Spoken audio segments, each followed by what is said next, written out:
Now a new conversation, Cyberegalive. Building digital trust is how we thrive. Navigate risk, enable trust.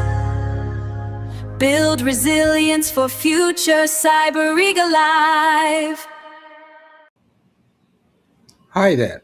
Thanks everyone for watching the third episode of the Digital Trust Decoded series on my YouTube channel Cyberegalive, where we went through various perspectives around privacy by design and what it means in the Gen AI era.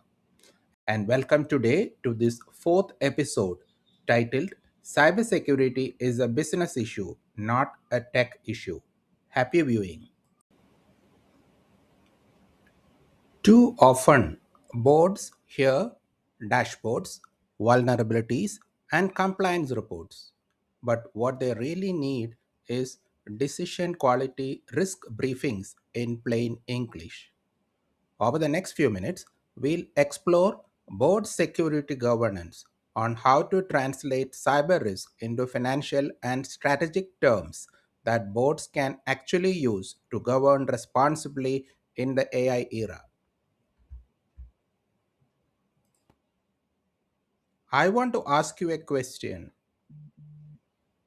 If you had to present the cyber risk of your organization to your board right now in plain English in 10 minutes, could you do it in a way that actually helps the board make a decision? Not a RAG dashboard, not a list of vulnerabilities, not a compliance status report, a decision quality risk briefing. Most practitioners would tell honestly no, because nobody taught them how. So, where is the actual disconnect? Let us go through this. Boards make decisions in a language of risk, financial exposure, probability, strategic impact, time horizon. Security teams present in the language of controls, status, vulnerabilities, incidents. These are different languages. When they do not connect, boards either over index on cyber or dismiss it entirely.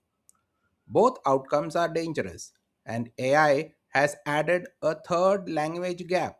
Most boards cannot yet answer what AI systems they are deploying, what decisions those systems make, and who is accountable.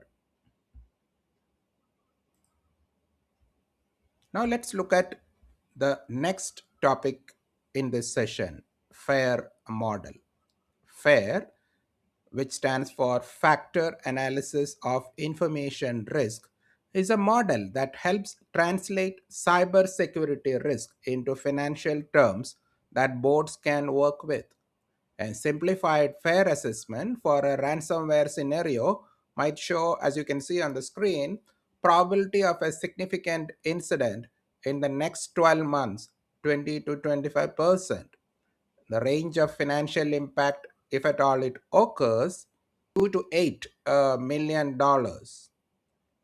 Next, expected annualized loss to the organization approximately $1 million, and investment to reduce probability to 8%, $350,000. Now, the board has a decision. The RAG dashboard did not give them that.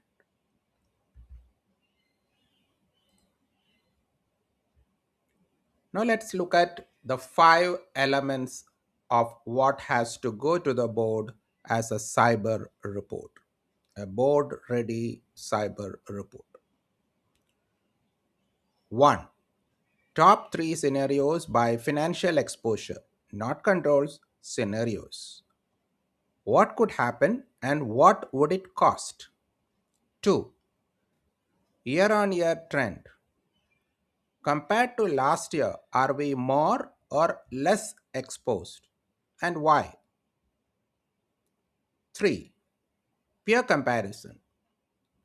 How does our posture compare to our peers in the industry sector? And four, investment return?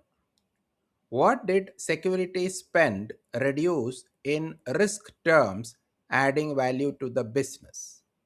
And last, the decisions required.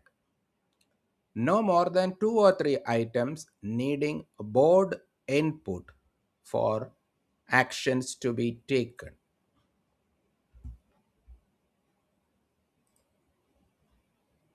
Now comes the AI governance dimension.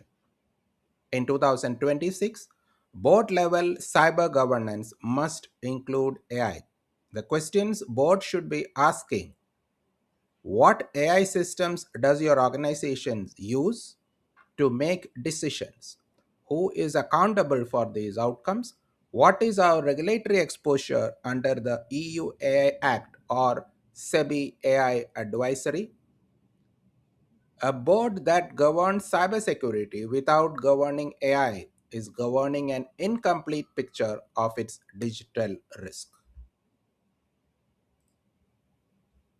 Now, to conclude, I would say the CISO's job is not to make the board expert in cybersecurity. It is to make the boards capable of governing cyber risk responsibly. Quantification is how that happens. Next week, we will cover third party risk, the three-layer threat that many real life cases in recent years have all illustrated.